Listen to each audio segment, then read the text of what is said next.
If you're using compression and you're not checking this one simple switch, your mix is already dead. I know that sounds dramatic, but stick with me, friend. It's not your threshold, it's not your ratio, it's not even that pesky analog button. It's a basic control every compressor has, and it's been sitting right in front of you this whole time. Most people either ignore it or use it completely wrong, and that's how you end up lying to your ears, thinking compression is helping you when it's actually hurting your mix. So in this video, I'll show you a dead simple trick with this switch. Keep an open mind, and once you try it, see how your mixes actually do get better right away. And don't skip or stop halfway. The way that you use it matters just as much as the switch itself. Let's dive in, friend. I'll show you what I'm talking about.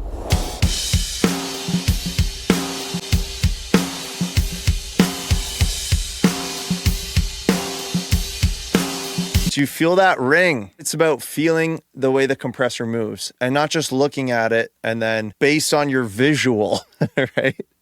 Based on your visual saying, okay, I'm going to move forward. Like, this is my technique. I haven't actually really seen this in YouTube tutorials before. The technique is close your eyes, open up the plugin, right? Make sure it's level matched. And as you listen to any compressor, close your eyes and start toggling bypass on and off. And the most important thing you can do is forget, lose track of which count of you hitting the mouse is bypass on. You want to just completely lose track of which one's which.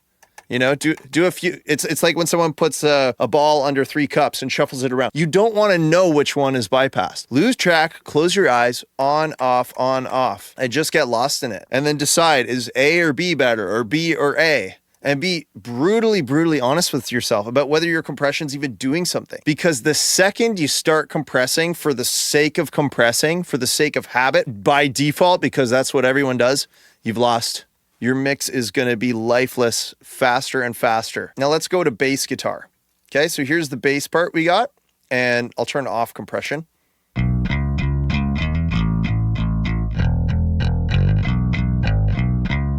Okay, so that's just bass tone coming in with a little bit of EQ, but there's no compression on this yet. And it's literally just a bass DI. And here is an 1176. Let's see what it's doing.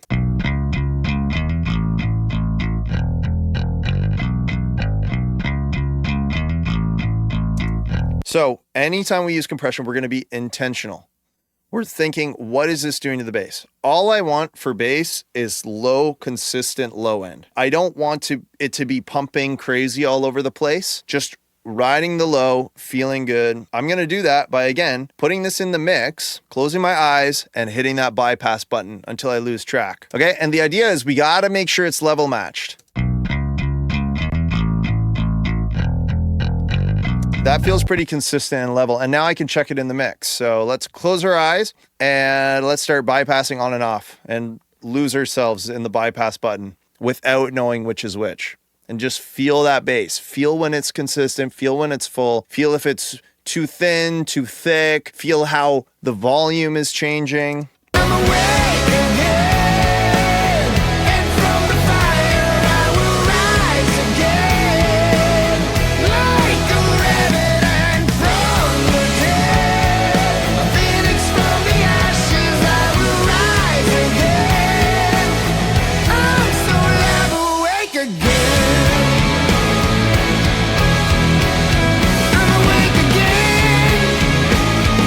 I liked it where I left off, which is apparently on. So that's a good sign. The thing is, you really got to tune your ear to this and just listen and just feel it. Sometimes what's going to happen is you're going to put a compressor on. I could literally have easily done this, is put some compressor on, dial in some setting, and then done my check, and then deciding I liked it better off. But that's the key, is that I decided without the visual that I liked it better off. Other times, I'm going to like it better on, or I'm going to like it better after I tweak some settings. Trust your ears. Don't just put it on and then be like, okay, I saw in this video, put this on, then put this on, then put this on. You're going to squish and compress until there's nothing left in your mix, but just a flat line of zero emotion whatsoever. Hey friend, if you're enjoying this video, make sure to hit that like and hit that subscribe button so you can make sure you get all the future videos from my channel. Done already? You're amazing. Let's jump back in. So let's keep moving forward here. So here's our vocal. Now here's the big heavy lifter, the 76. I'm awake again.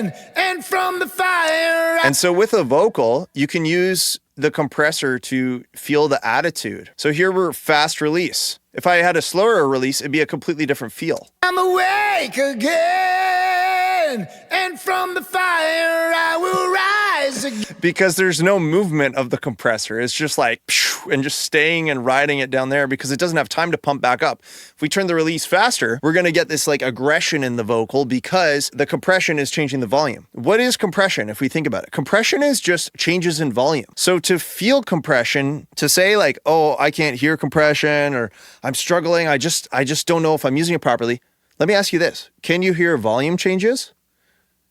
Because that's all it is here. That's all you're hearing. Listen for little volume changes, right? I'm awake again. Listen to the end of the words, like the and when he exclaims at the end of the word again, hear how it pulls up that N. It's you hear this like this pulse, and it adds a bit of energy, and with a different setting, right? Well, I didn't feel that pull on the end of the word.